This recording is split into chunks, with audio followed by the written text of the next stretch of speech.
Okay, welcome everyone, and to our live score webinar on Launch Your Brand, Maximizing Your Brand's Impact Through Social Media. I'm Bob Hogan, a webinar coordinator and a volunteer here at SCORE, and I'll be your host today, and our presenter is Ramon Peralta. More on Ramon in just a minute, but just some brief information on SCORE. SCORE is a nonprofit national partner of the SBA with over 10,000 volunteers nationally. And we offer three primary value-added services. We offer free one-on-one counseling, and you can access that in person, face-to-face, video, telephone, email, whatever works best for you. And secondly, we offer a wide range of educational workshops and webinars like the one today. And lastly, we have extensive resources on our website, including business tools and information. Our next live webinar will be a week from today, Tuesday, October 14th. At noon, when Cliff Enico will be presenting real-world time management. And again, you can find more specifics on our website. Just some logistics and about today's webinar. We have set aside about 10 minutes at the end for Q&A. And if you have a question, you can use the Q&A button at any time during the presentation, and then Ramon will take them at the end. It's generally located in the lower part of your screen. Our webinar will end sharply at 1 o'clock to respect your time. This session is being recorded, and a link to the recording will be available within the next day or so. It's now my pleasure to introduce our speaker today, Ramon Peralta. As a founder, CEO, and Chief Brand Officer at Peralta Design, Ramon leads a team that brings your brand and business to new heights by providing the rocket fuel your business needs. Peralta Design's slogan, "We Launch Brands," demonstrates their commitment to elevating entrepreneurs and businesses through comprehensive digital strategies. Ramon and his team work with clients to analyze what improvements could be made to their businesses, from branding to digital, and how they can get a fast turn on their investment. Ramon, it's all yours. All right, thank you, Bob. Thank you, everyone that's joined out there. I am going to, go for about 45 minutes. We'll leave at least 10 minutes for Q&A. Everyone will leave with a free code, a code to download a free copy of my book, Launch Your Brand, that'll have a lot of the tenets and principles that we'll discuss today. We call this Brand University for a reason. There's a lot that we're going to cover today in this 1 hour, but it will be made available to you as a recording, so you'll be able to pause it and watch it at your leisure at a future date. So a little bit about me and why I'm so passionate about small business and have been volunteering for SCORE for many, many years is I'm what you would call a reluctant entrepreneur, because I always kind of moonlighted or had my freelance or side gig going on while I maintained full-time employment. I was famously on the team behind Priceline. That was during the dot-com era. And many of you still are aware that it's still around today, one of the few from that era. But it was at Walker Digital, the kind of the incubator behind Priceline, that I really cut my teeth in the space of taking a business concept or a patent and trying to create the branding around it and trying to get it out to market and get feedback, get investor interest and things of that nature. I missed the boat, if you will, on Priceline.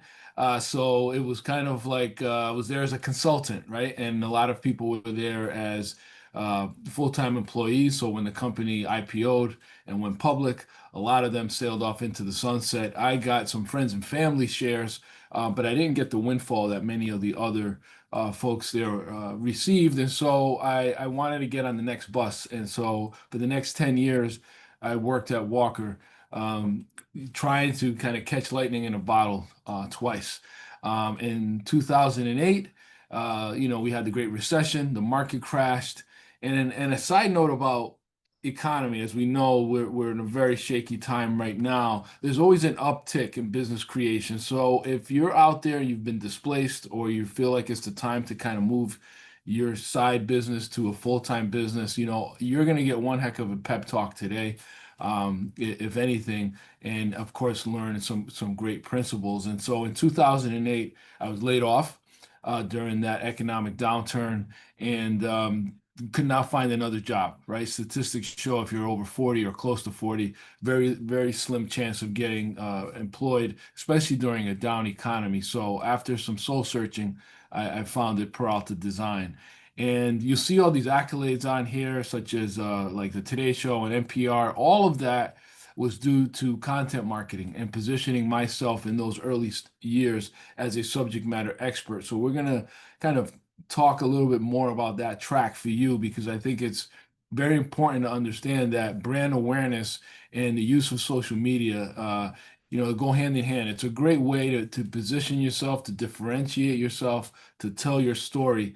And it was through about 150 videos that I put out every Friday, right through COVID on LinkedIn, that I was asked to be on a panel for the Greater New Haven Chamber, which led to a call from NPR, which got me an interview on NPR about reopening safely. And that led to an appearance on the Today Show. So it's all due to content marketing. There's also a link to a TED Talk that I recorded that is on their YouTube channel that I also think would be very helpful for you out there as entrepreneurs.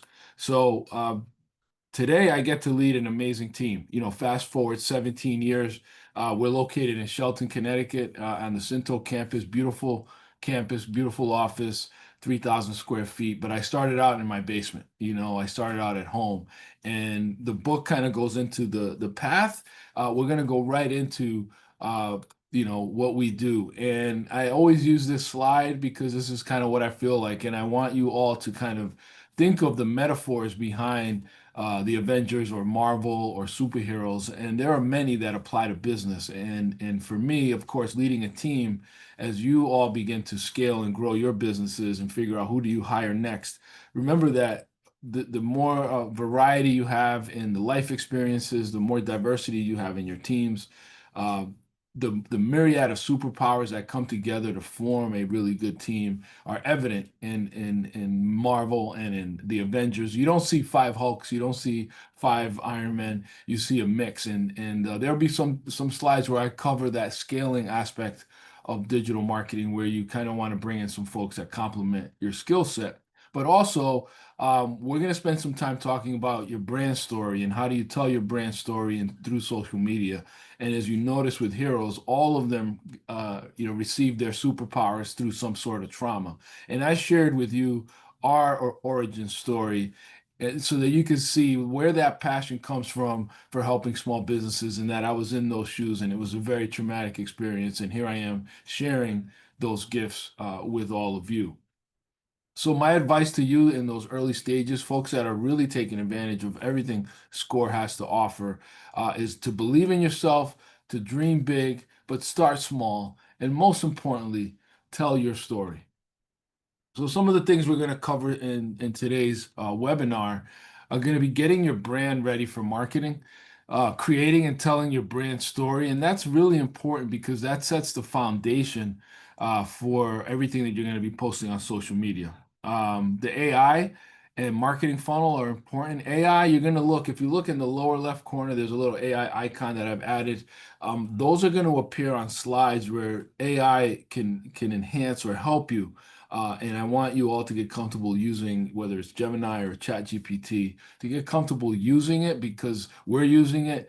Everyone's using it. The future is going to be, using it, continuing to use it as a tool as it develops. And it can really help you in a lot of these aspects of marketing. Creating your buyer persona is super important. We're going to cover digital marketing strategy. We're going to go over Google Ads, lead magnets. The golden content ratio, but probably Bob can agree, is probably the most important slide here that we'll go over. And everyone is telling you, well, you got to post and you got to get more comfortable posting, but we don't really get into like what you should post. And that's what that's going to cover. And again, I'm going to share a code where you can get a downloadable copy of my book, but also I'll share some other recommended reading, other books that I've read and I'm reading that have impacted me, and then we're going to leave some time for Q&A. So let's start with getting your brand ready. These are some basic steps that you can all take to get ready, and sort of like think of it as cloning yourself and building this army of brand ambassadors out there that can help spread the word about what you do, what your business services are, and so forth. So number one, update your headshot, update your LinkedIn profile. Those of you that are on the call that are B2B, where other businesses are, your clients definitely need to be on LinkedIn. But also, even if you're B2C, and you're dealing directly with consumers, the decision makers are going to be, whether it's the suppliers or the purchasers, they're going to be on LinkedIn, and that's a great place to be on the radar, because the algorithm there is just like, it gets amplified more than any other social media platform. But make sure you're using the same headshot across all profiles, and that you look like your headshot. And some of you are out there using AI. Some of you have either lost or gained 50 pounds. You may have glasses, you may have facial hair. You need to look like that photo. There's another theme you'll hear today, which is consistency. And you've got to be consistent with everything, your story, your image, your name.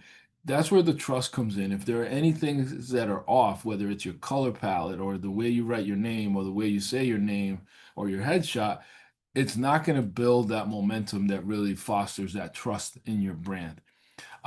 Developing a strong elevator pitch is important. I think a very common mistake entrepreneurs make or small business owners make is they say everything that they do when they're meeting someone. Yeah, I flip houses, I remodel, I do electrical work, I do plumbing, I do siding, I do painting, I do cabinetry, and then when you walk away from that person, you don't know how to kind of refer them, because they just hit you with everything in the kitchen sink, right? Setting up one-on-ones is important. This is something that worked for me in my early stages of scaling and growing. And that was meeting with folks that, even if you didn't need their services, like financial advisors or realtors, in Fairfield County or Greater Western Connecticut. Now, if you throw a pencil into a crowd, you're going to hit a financial advisor or a realtor. So meeting with them was a way to cross-pollinate, meaning that I could share my client list with another trusted colleague, and they could share their client list with me, and you can also do that virtually through LinkedIn. So this is a great beginning of getting your brand ready. Um, I want you to think of your businesses as rockets. We launch brands, so you're going to hear that metaphor, and that's a nugget in and of itself, is that having a metaphor for your business can often take complicated subject matter and distill them down into memorable, repeatable, kind of bite-sized chunks. So I like using this metaphor. Think of the top of the rocket as where your branding lives, right? Your logo, your messaging, your slogan. The body of the ship is your digital footprint, right? You can all Google yourselves and see what comes up. Google your business and see what comes up. Digital marketing, I like to think of it as the engine, because that is what's going to drive traffic to your website. That's what's going to drive awareness to your brand. And this is, I put the AI icon here because you can use AI here for all of these aspects as a starting point, right? It's a great way to kind of utilize AI as part of your SWOT analysis. Look at your competition, look at what strengths and weaknesses are out there, what opportunities are out there, what threats are out there, and all of that can kind of play a role in this aspect of your business.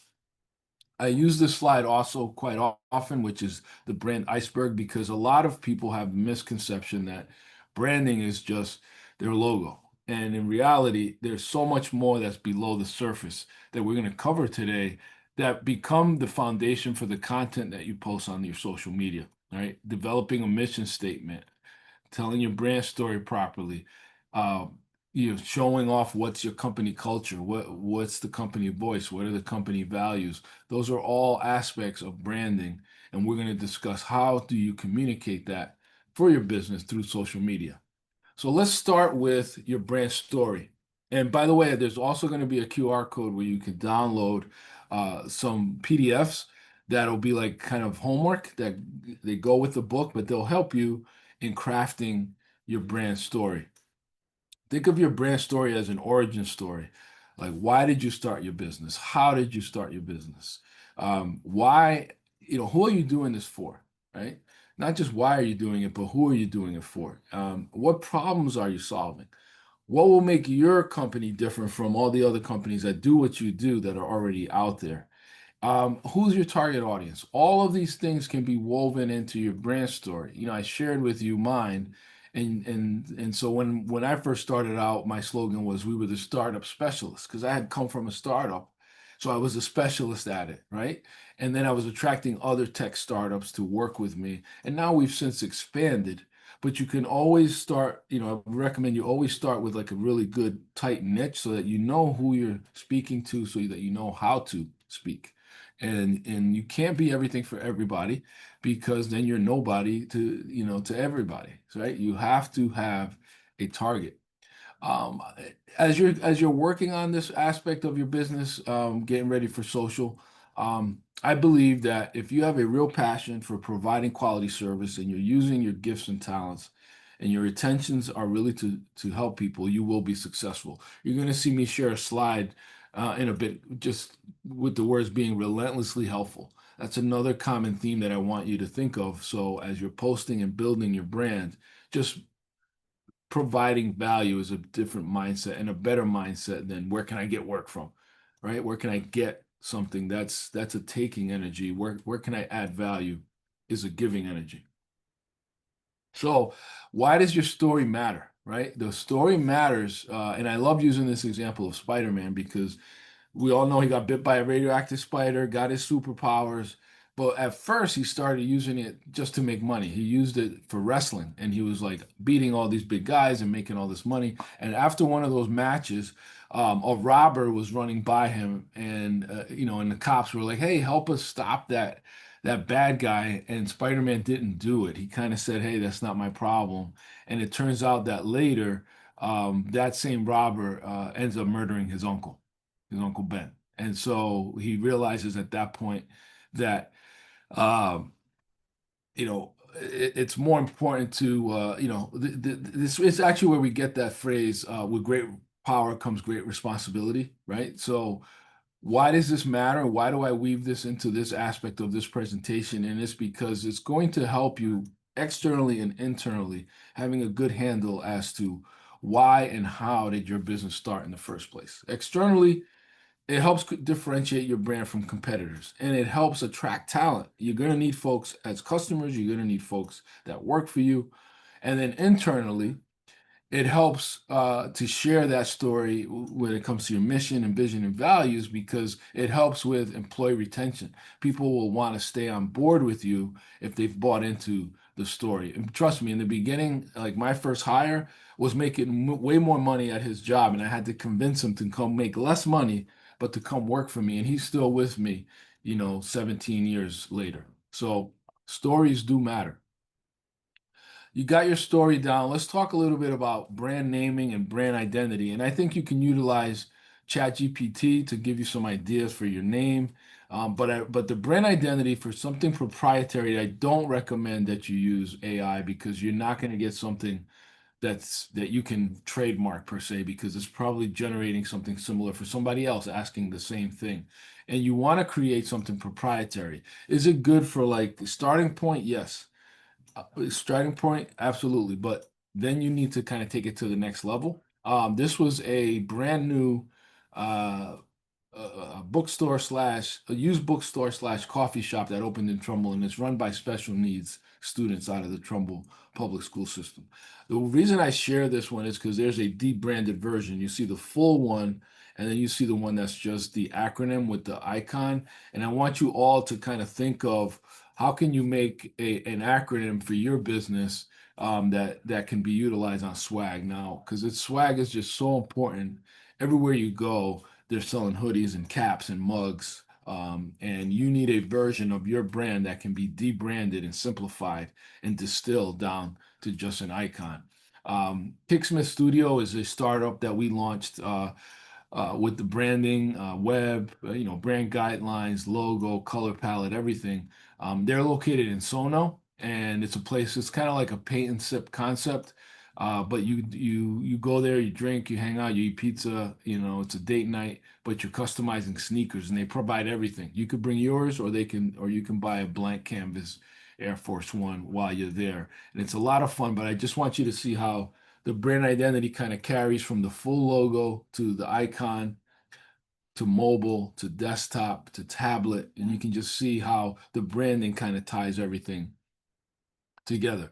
Road Trip with Ravi is another client of ours where I want you to just pay attention to how the branding migrates over to the debranded iconic version. So you have Road Trip with Ravi. This man here travels the world. He's got his own YouTube channel, and you see the full logo has the little location pin. And then the debranded version of his identity is just the R with the location pin. And you can see how it can work on hoodies, stickers, and things of that nature. This is how it migrates over into web and brand and social. This is his Instagram feed. Again, you want to have a corporate color palette that you can apply in those areas.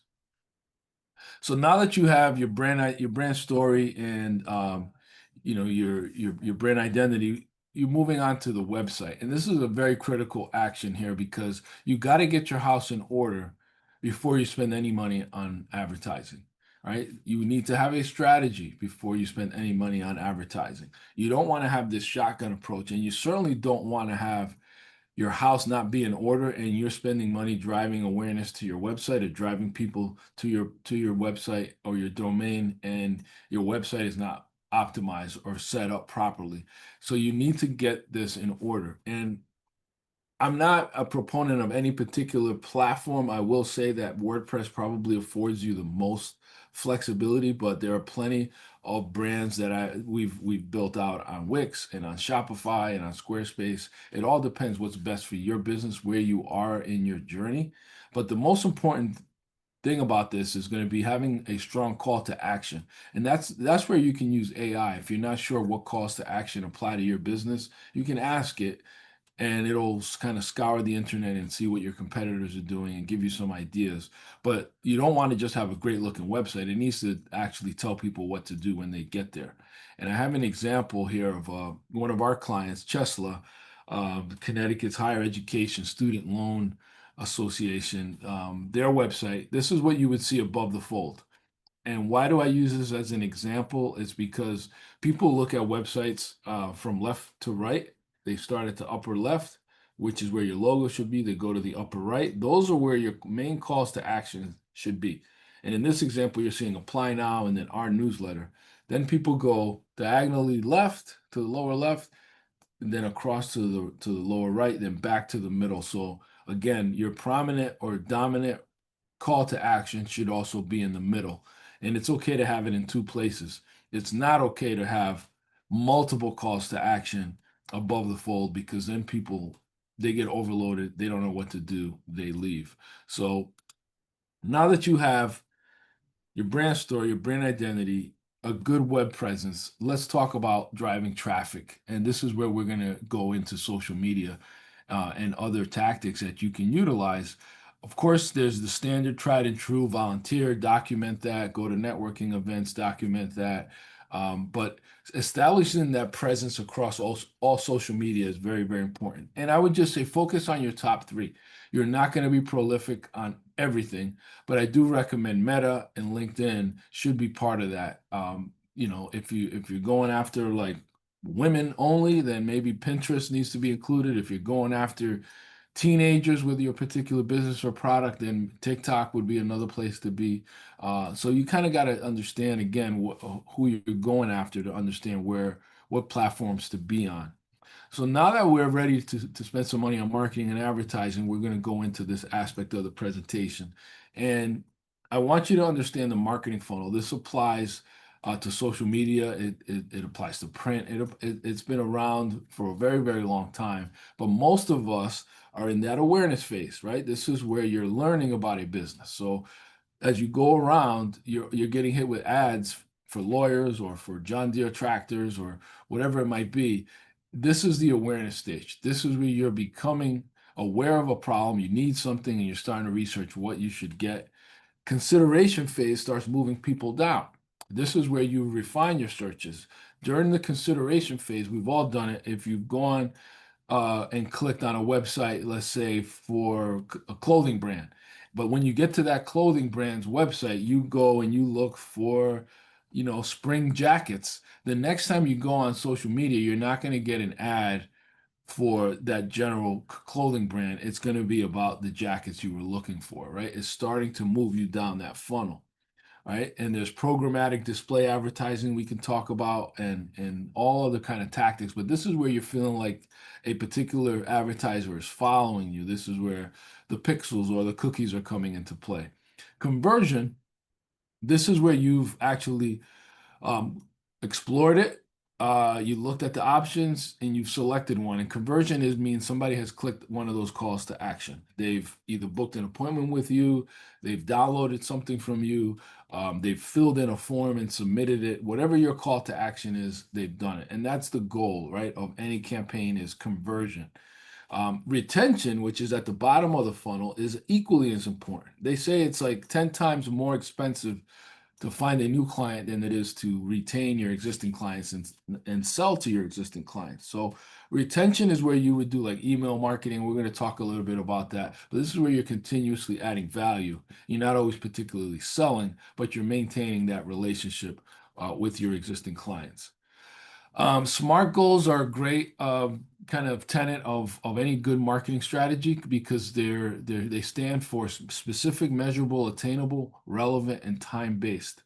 So this is like before you do any sort of campaign, even if you're just boosting something on social media, you want to have a SMART goal attached to it. Are you trying to get more followers? Are you trying to drive more visitors to your website, right? Those are things you can measure, you can track. You can give it a time period of 2 weeks, a month, 3 months, right? And then you can determine, are things working? Are they not? Do more of what is, do less of what's not, right? And that's your SMART goal aspect. Understanding your audience is super important, right? Segment them, understand what their pain points are. These are some questions you can ask as you try to establish that kind of avatar of the ideal client. We've all had the ideal client, right? What was it about them that made them ideal? Make sure that you understand those aspects and attributes, and that your copy and your postings and your messaging is directed at getting more of them. If you've had a bad customer or a less than ideal customer, you don't want any more of those customers. Make sure that your advertising and your message isn't still speaking to them, right? And that's why it's important. And this is an example of what a buyer persona might look like for you. You can have a picture of them, you can have a name for them. You can identify like where is it that they spend the most time online. What words do you think they're using when they're talking about your product or service? All of this is going to help you create more pointed, more successful, more likely to convert type of content. For social media marketing in particular, um, there are benefits to it, right? There are benefits to it for increasing brand awareness. There's benefit for generating leads, and we're going to talk about lead magnets. There's benefits for just that dialogue that you have with your customers. It's a great place to engage and be social. Don't just post and then don't respond to people that comment. You want to have the social aspect of social media. I also recommend everyone on the call follow their competitors. Learn from your competitors. Your competitors might have a much, much more robust marketing budget than what you have.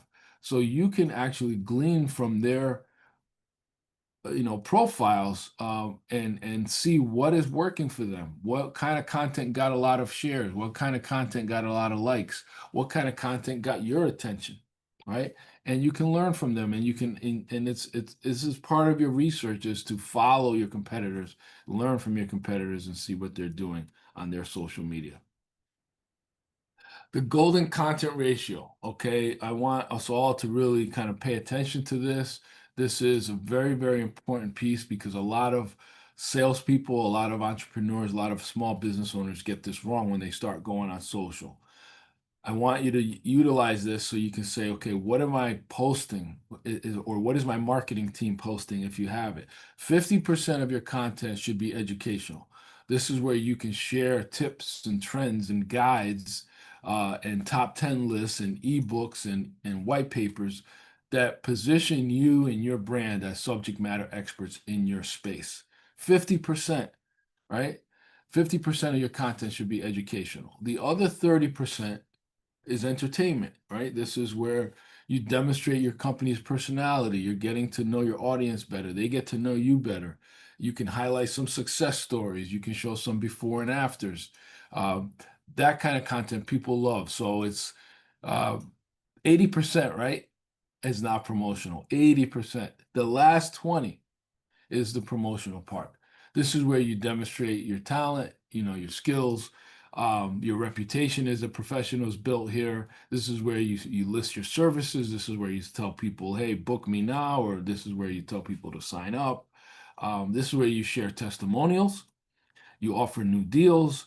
Maybe you're offering a new service. You create a post for that. You have some case studies, right? So this is the promo aspect. And the issue that we see is that most people are doing 80% promotional content on their social media. And when they do that, they're losing engagement, they're losing followers, they're not gaining followers, right? So make sure you follow this as best you can, as it's a proven way to get more followers, get more engagement organically, as we're going to talk about this. So to summarize the golden content ratio, be relentlessly helpful. That's what's going to be the fastest way to build trust in your brand, gain followers, position yourself as a subject matter expert, and always think of, am I adding value with this post? So let's talk a little bit about advertising, paid advertising. What I just shared with you in the golden content ratio is what we would call organic or non-paid advertising, where it's more elbow grease. But with paid advertising, you have some options. You can boost social media ads. You can pay for pay-per-clicks on Google ads. You can run display ads.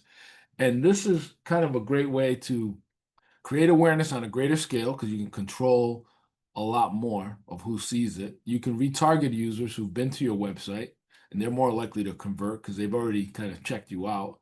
And you can also provide special offers. Social media is boosting is probably the simplest form of advertising. You see that little button in the lower corner there that says boost post. By pushing that button, you're going to get options of, as low as like $20 where you can actually select the audience by gender, age, location, interest based, the duration. It could be 6 days, it could be, 6 weeks, and you can set a budget of what are you spending daily so that you can really control things, and you get some great reporting on the back end that'll let you see, how successful that campaign was. Social media advertising, these are examples of lead magnets or lead generation. You can use it to promote an event. You can use it to sell a product. You could also use it to just literally just get leads, right? So this example where it's the free PDF, that was a client of ours, DePino Nunes and Biggs, DNB Lobby. They're a professional lobbying firm out of New Haven. They were trying to grow their list or grow their database. And so they put together an ebook about what lobbying is, right? An introduction to lobbying, and they gave it away for free. And by giving it away for free, when somebody clicks this to download it, they have to then give their name, their phone number, their email address. And now DNB Lobby is building their own database of people that have downloaded their material and in effect have given them permission to market to them. And I really can't, like understate that, enough. Like you really need to have some sort of a lead magnet working for you so that you can continuously build a fresh database of people that have basically given you the okay to market to them.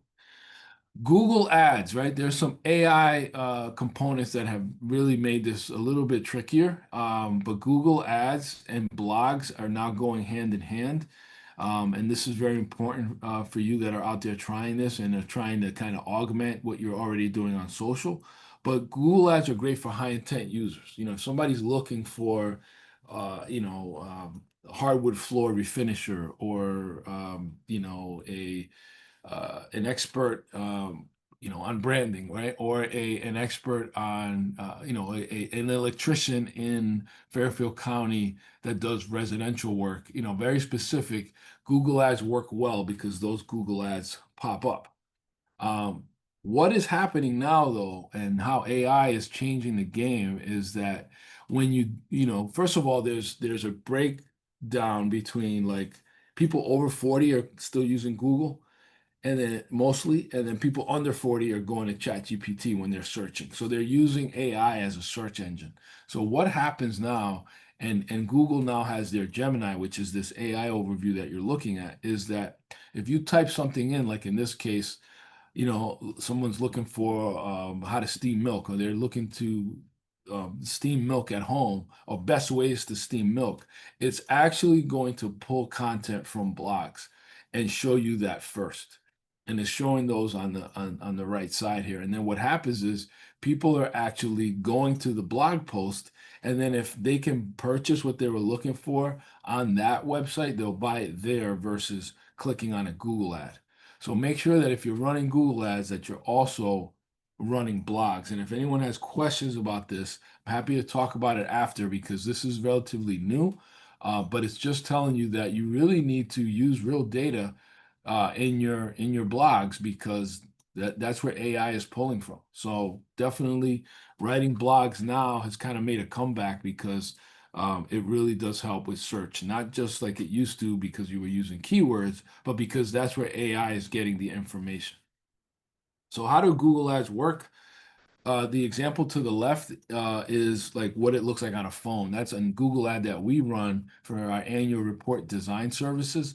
And then when somebody clicks that, it takes them to a specific landing page. That's what you're looking at in the middle. So I recommend anyone out there that's considering doing any sort of advertising, that's taking them to a website, and you're doing that advertising for a specific service, that you have a landing page that corresponds to that service.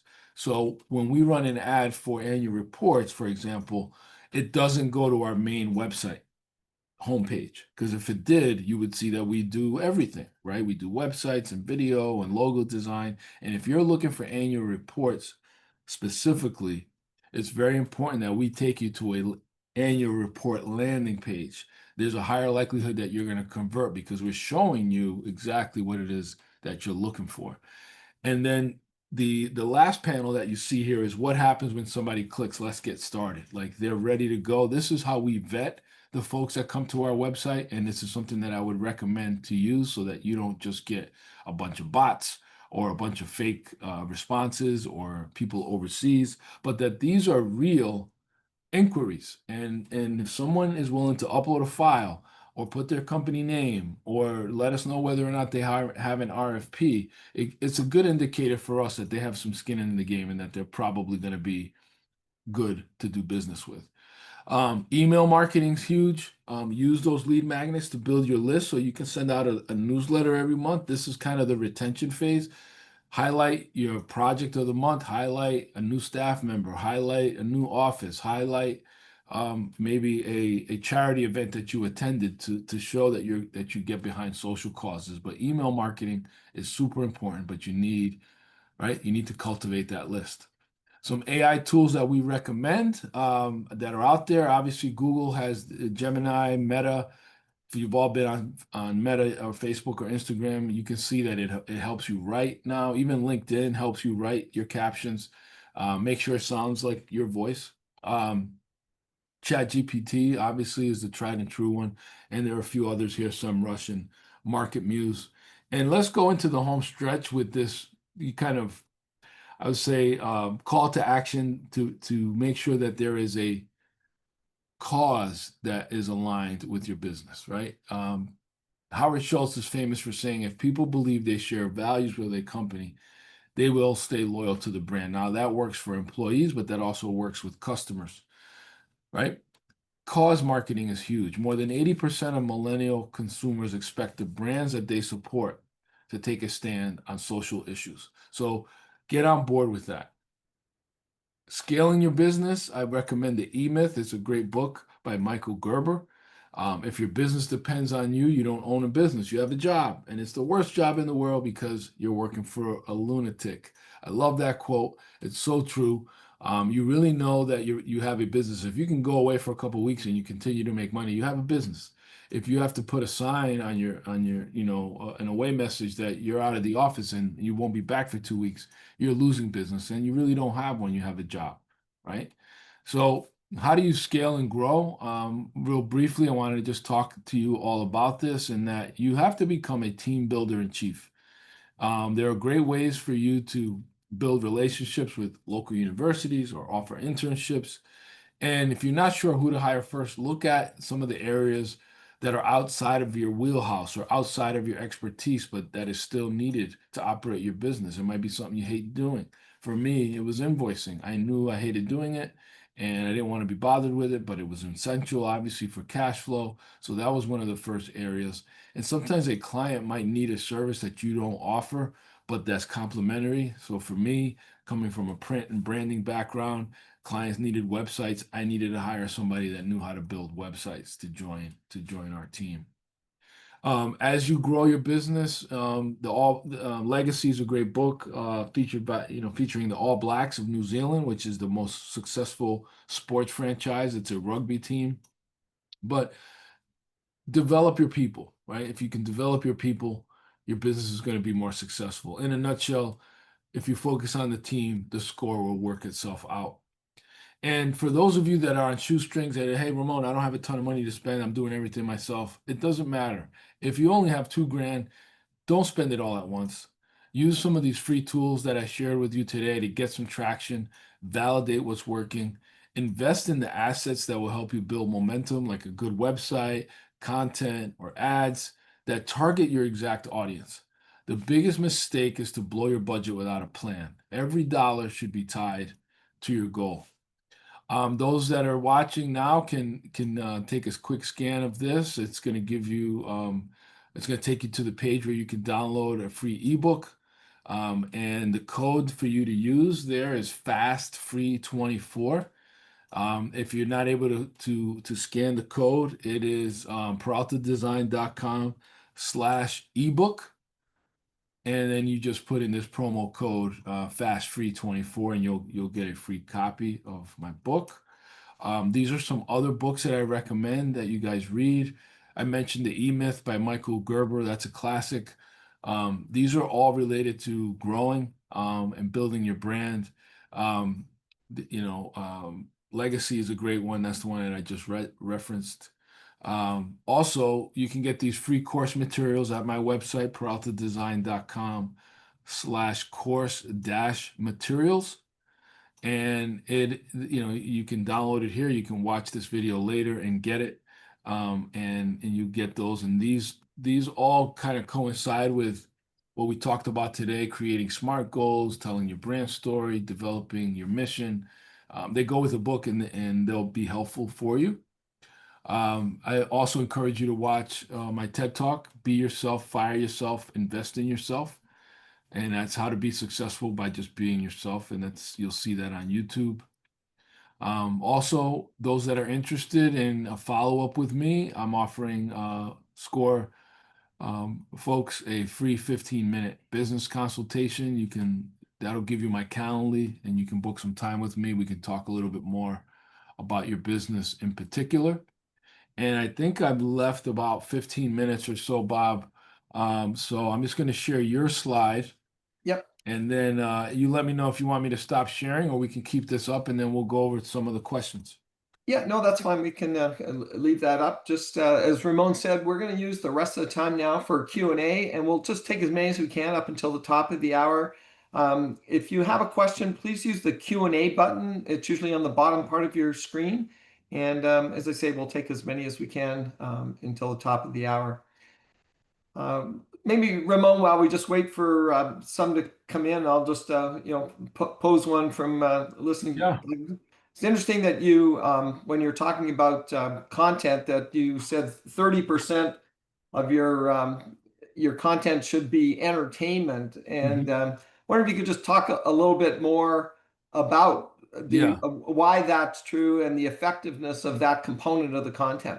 Yeah. Yeah. No, it's great. I think most people go on social media to laugh or to learn something. They don't go to be sold. And too many small business owners are using their social media platform to just sell and promote, and they lose engagement. And so enter some of the examples that we utilize that fall under entertainment would be like making some funny reels.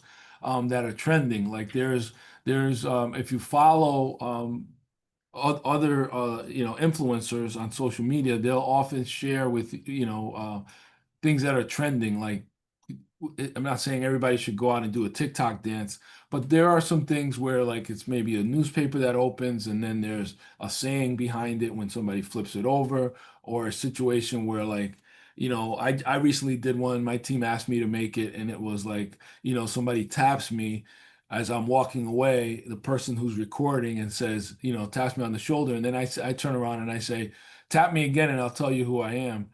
And then they tap me again, and then I change my whole tone, and it's like, yes, I'm Ramon with Peralta Design, and we launch brands, and those kind of videos trend. They will fall under like trending type videos, and they're fun to do if you can get like the boss or your team to make them and post them. They're you're not selling, but it's fun. It's a fun way to do brand awareness, and that's what I mean by entertainment. And I also think if you're like a contractor, like showing a before and after if you finish a basement, like that falls under entertainment. People love watching that. Or transformations. It could be an outfit. It could be you're a hairdresser. It could be you're a beautician. It could be a dentist. You see plastic surgeons do it all the time. But it applies to so many kind of businesses where showing a before and after is an entertaining way to promote yourself, but it's viewed as entertainment, and people love sharing it. Doing voiceovers of funny quotes from movies is another one that I've seen work well. And again, if you're not comfortable doing it and it's your business, then that might be an area where you do need to hire a young person or an intern to help you promote your brand, unless you want to go for it. By all means do it, but it's something that is, it's not always like, hey, we're having a sale, 9.99, click here. Yeah. That kind of content just doesn't work. Okay, that's great. Um, Ramon, Melissa would like us to maybe move back to the slide about the information on the book and the consulting appointment. So maybe we would put that up so that people could see that while we're doing it. Yeah, Um, sure. in the interim, Jess had a question. Any suggestions on how to overcome the social media algorithm so people can see your content? Yes, that's great. That's great. And that's where the golden content ratio comes in. Um, I find that if you share something that gets engagement, like something funny, um, it'll have a better likelihood that when you post something promotional, it'll get watched. And what happens is that if we've all done it, you post something about your business, you get like 2 likes. You post a sandwich, you get 100. So maybe it's posting a sandwich, at the office or at your desk, or point of view content is also very fun. People are doing vlogs where they're in their car and they're just saying, "Yeah, I'm about to go in and meet with a client. Follow me and see how this goes." Or, I'm wearing the Meta frames. These are great for taking like point of view content, whether you're driving someplace, and you can have fun editing it later. But I think you really have to mix up your content, and I'm not saying follow that ratio to a T, but pretty close. The whole point of that slide is don't make 80 or 90% of your content self-promoting, but add value. I think all of you out there are experts in a particular field. And if you just got comfortable putting out some videos on how to do some things at home, or how to prepare something, or whatever it is that your expertise is, giving value, giving away some of your knowledge will help that algorithm be more successful, because when you do post a link to register for an event you're having, or you do post a link for your products page, or you do share something you're selling through Shopify, you will have better luck with it by doing that. That's great. Just a reminder, people, if you do have a question, please use the Q&A button. We got lots of time for questions. Just while we wait for a couple more to come in, Ramon, you went through a lot of different kinds of advertising, everything from posting on social media, Google ads.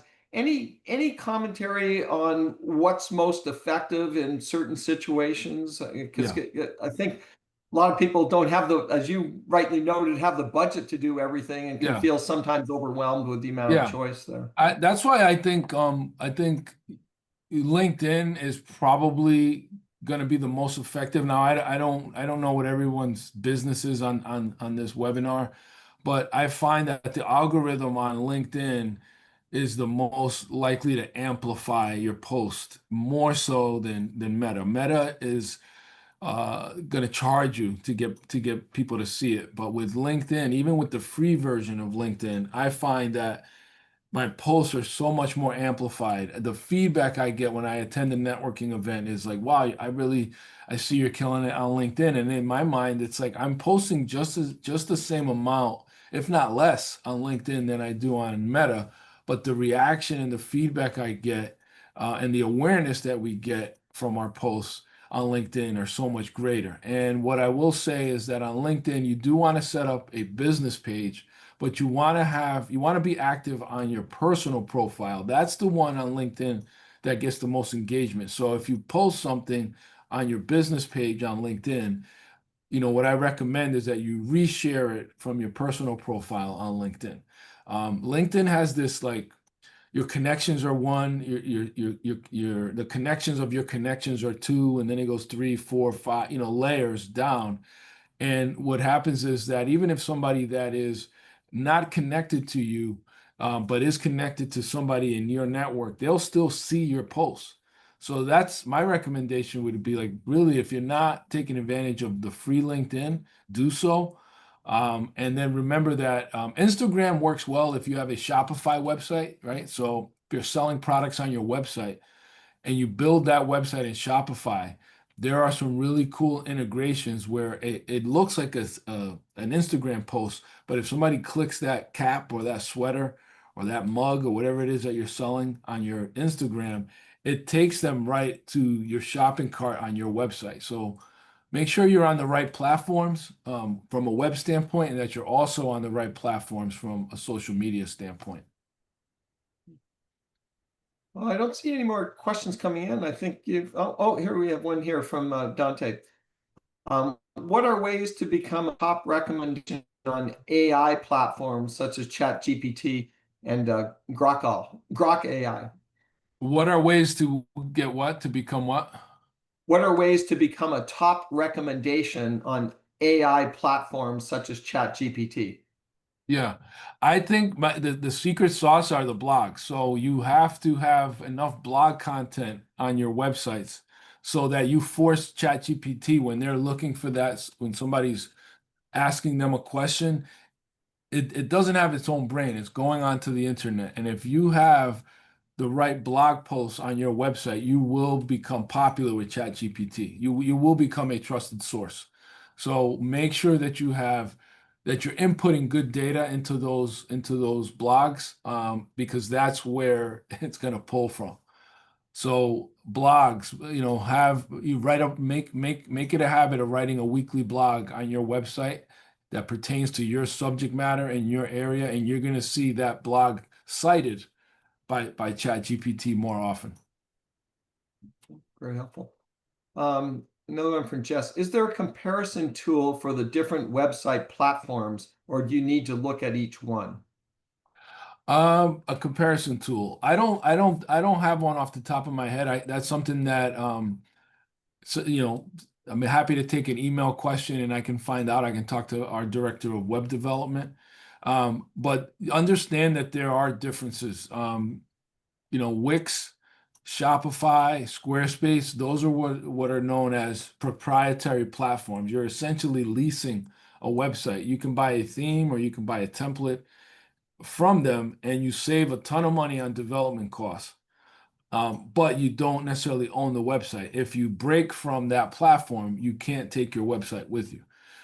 You're also limited to their sandbox, their calendar tool, or their photo gallery tool, or their shopping cart tool. Whereas with WordPress, if you have real big visions, and do want you to think big, but if you really think of, like, scaling and looking like the greatest, let's say you're in the cosmetic space and you have your own net line and you're looking at a L'Oreal or something like that, you can do that. Like the sky's the limit with WordPress. So like if you want to build on a platform that's also a content management system that you can control and edit yourself, WordPress would be the way to go. The challenge with WordPress is that it could be pricier than these other platforms. So really, it's understanding your budget, where you are in your business. If you have the resources, go for WordPress. If you're limited, then you may look at some of these pre-baked templates, such as Wix or Shopify or Squarespace, and you do save funds. But just know that in your evolution, you may end up down the line rebuilding it all on WordPress. So I hope that helps, but I think it's good to that's a question to whoever asked that you could ask ChatGPT, and I'm sure it would probably scour the internet and find if there is such a tool. It would tell you. Yeah, so it's great. Good advice. Um, just a final call for if anybody's got some last questions. We do have a couple of minutes. We have another one here. Have you found that social media post scheduling apps work well? Yes, we do, and we highly recommend them. We happen to use Later, but there's other ones like Hootsuite, and they work well because one of the things we do for our clients is we will prepare a content calendar a month in advance. Every business or every industry has what I call like their Super Bowl, where for this month in particular, it's Menopause Awareness Month. I didn't know that. It's Breast Cancer Awareness Month. I did know that. So if you're a plastic surgeon or you are a naturopathic, doctor, then you may do more promotions or relevant promotions to that theme for that month. So it's important to have a content calendar in advance so that you can approve the content and then you can utilize a platform that like a scheduler like that, like Later, so that those posts are going to get automatically posted. I will say though that even with those posting apps that are out there, platforms, that it's not a complete set it and forget it, because you have to kind of have a finger on the pulse of what's going on. If there's a big bomb explosion or something like that, you don't want to have that day where lives may have been lost. You don't want to have a post come up that's like, we're having an explosion sale, or something to that, where you might be insensitive, which could hurt your brand. So set it, but don't forget it. Set it, pay attention, move on with the other aspects of your life. But that's a great example of using AI as an extension of your team. Even if you're a solopreneur, you can use these platforms to help you do the job of what it might be to have a social media, intern or a social media manager on your staff. We're almost at the top of the hour and we have no more questions, so I think we'll wrap up here. If you could put the last slide up there, Ramon. Yep, let me just see Um, if I can pull so it just, up. just as while Ramon's putting that up, just as a reminder, our next live webinar is a week from today, Tuesday the 14th, when Cliff Enico will be presenting real world time management. And again, specifics are on our website. And again, if you want to take advantage of the free individual counseling that SCORE offers, and also Ramon has offered free sessions, you can use the link that is going to be on the slide that Ramon's going to put up here. And And again. and you can just request a mentor. Yep, I'm sorry, Bob. I'm not being able to share at the moment. Okay, that's okay. Anyway, you can go to our website and there's a request a mentor button there if you would like to get free SCORE mentoring. We'd also appreciate it if you could fill out your evaluations that will be sent right after this webinar. They really help us going forward. And on behalf of SCORE, I'd like to thank you all for attending our live webinar today. And in closing, a big thank you to Ramon for presenting today. So Thank you, thanks, Bob. Ramon, and enjoy the rest of your day, everyone. Thank Thank you. you. Thanks, Ramon. Bye-bye.